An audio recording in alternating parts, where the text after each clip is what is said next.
I'm Logan Crawford, and right now on Spotlight, for 8 minutes and 46 seconds, police officer Derek Chauvin kneeled on the neck of George Floyd, kneeled on his neck until he was dead, kneeled on his neck even though repeatedly Floyd said, "I can't breathe, I can't breathe." Those words became a powerful movement that transformed the United States and perhaps even the world. And that powerful statement, "I can't breathe," is also the title of an amazing book by Baldip Kaur. And we are delighted to have her here today as a guest on Spotlight. Baldip, thank you so much for joining us. Thank you for having me, Logan. Thank you. Your book is riveting. I think it takes the experience of George Floyd and expands it to applications of discrimination and prejudice and bigotry across the globe. And I think people who have been discriminated against at times all feel like they can't breathe. And I think that's your point, correct? Absolutely, yes, that's the point.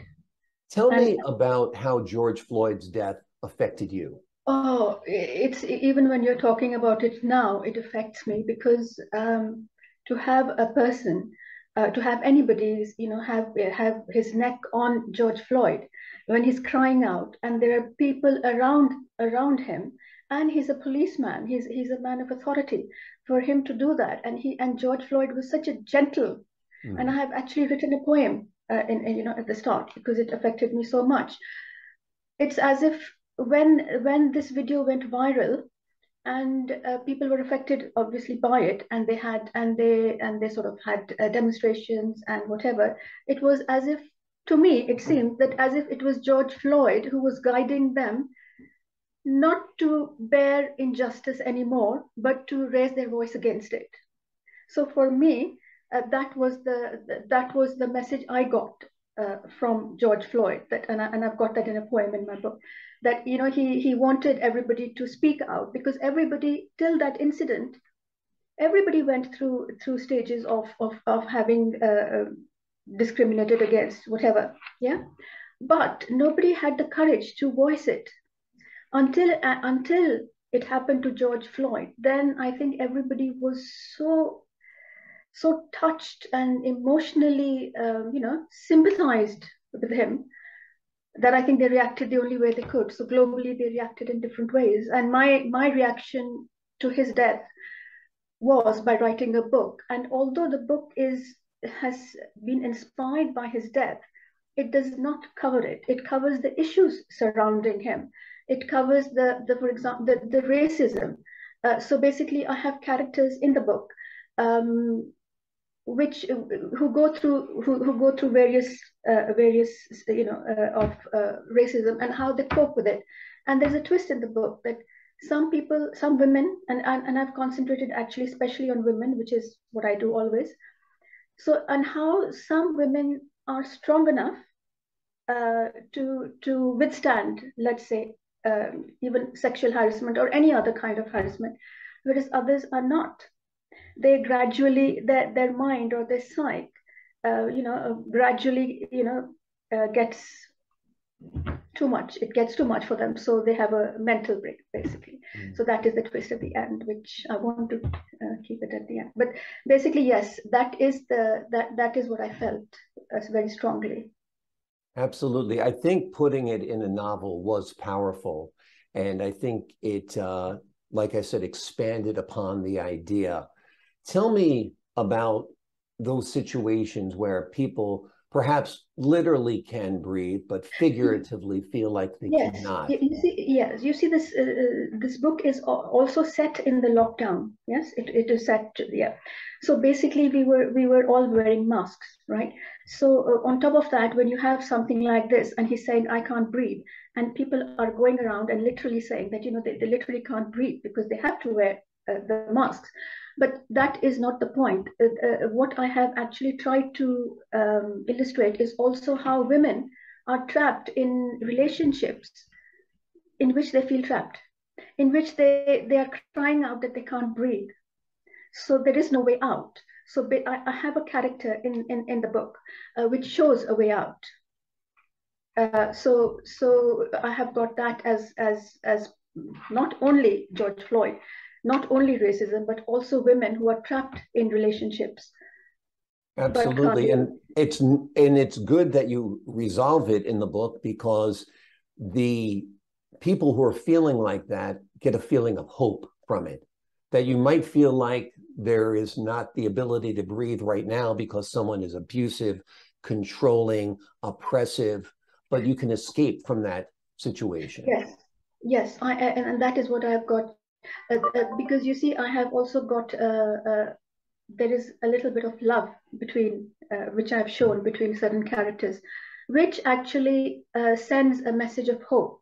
Because if you have that, then you have a kind of a backup or a resource where you can withstand anything. So I've got that, but I'd like to mention this at this time, if you don't mind. I had, and I didn't know this at that time, that I had Russian characters. I have Russian characters in that book. So after that, we had the Ukrainian war. So at that time, I have a Russian character who is also going through ethnic tension, which we are actually hearing in the news that is happening between Ukrainian and Russia. So I covered that also in my book, and at that time I didn't know what was happening. So basically, it is being discriminated against in all parts. So not necessarily in one part.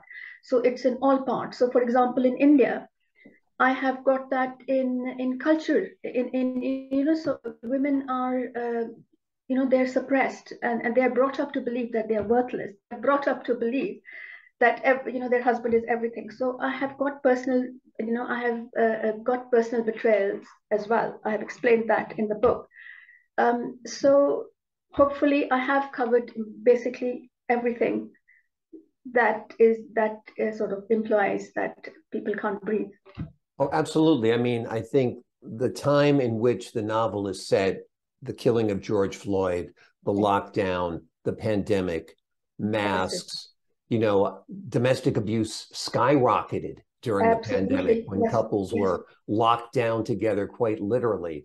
So I think that feeling of I can't breathe, that I'm suffocating, that I'm being stymied, that I'm being stifled, that I'm not able to reach my full potential was keenly felt by many people in America and across the globe. I mean, I think in some ways we had it better here in the United States than we had it abroad. No, it was bad here as well, and that is why one of my characters is affected by the lockdown, because she's already been through all the various things I've mentioned. We've mentioned about racism and discrimination and sexual harassment. On top of that, if you are going to be isolated, everything is you know, becomes too much. So it's too much to handle, basically. So yeah. It's interesting that in some corners of the world, namely China, the lockdown is still in effect, that people are still wearing masks. They're not allowed to travel. They have to be tested constantly. They have to show their phones in order to have passage from one point to another point. So the atmosphere of suffocating or not enough air in the room, unfortunately, is still out there. Yes, and I think there was also this fear. I think there was a lot of, during that time, there was a lot of fear through the, you know, that, you know, this is going to happen, and these are the consequences of, you know, if you get COVID. Whereas here now, everything is in order. In China, I don't know whether they make a, you know, they tend to, I think, not make an issue, but they tend to sort of, it's a kind of damage control. They don't want it to spread. So I think that is why they are going ahead with lockdowns. Right. Or it's people control as well. I mean, it seems like that could be part of it as well. Tell me a little bit about your writing process. When did you write this book? Did you write it in the morning, the evening?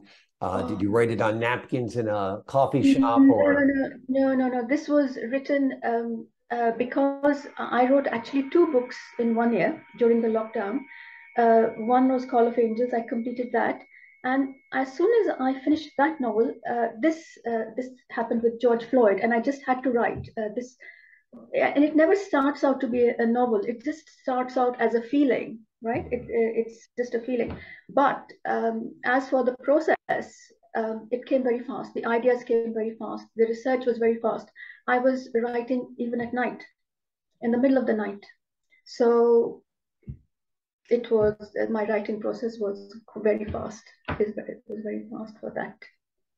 Tell me a little bit about your characters, Khushbu and Adrika.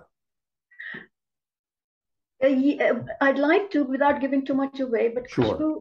Khushbu is a lawyer. She's the main character. She's a lawyer, and through her, because I take social issues and I like to address them through her, there are various issues that come up in the book. For example, there is a dowry system. There is the women's problem in India. So through her that happens. Whereas Advika is another main character, but she is the fragile one, and she's the one who has been whereas Khushbu has some parental love behind her. Adrika doesn't. She's been brought up in a home.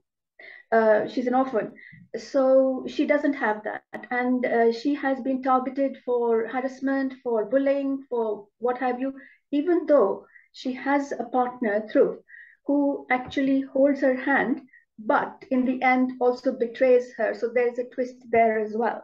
So basically, she's the fragile one, and she's the one who needs to be taken care of in the book.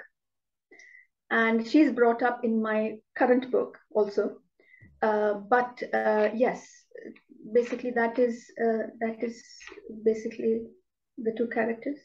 Well, it's an amazing book. It's inventive. It's informative. You'll recognize people in the book because I think we all have seen women who have been held down in this life.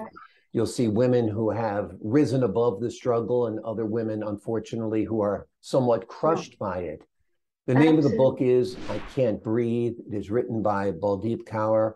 We are delighted to have her here today on Spotlight. Thank you so much for joining us today, Baldip. Thank you so much for having me, Logan. Thank you. It's our pleasure. The book is available everywhere books are sold. You can download it on Amazon to your Kindle. You can purchase a copy of the book so you can have it. I would recommend getting a physical copy of the book. It's lyrically written. It's beautifully written. It's inspired by unbelievable events that could only unfold in 2020. So it's a chapter in American history and world history that I think you'll find riveting. To the folks at home, I'm Logan Crawford, thanking you for your time this time. Until next time on Spotlight.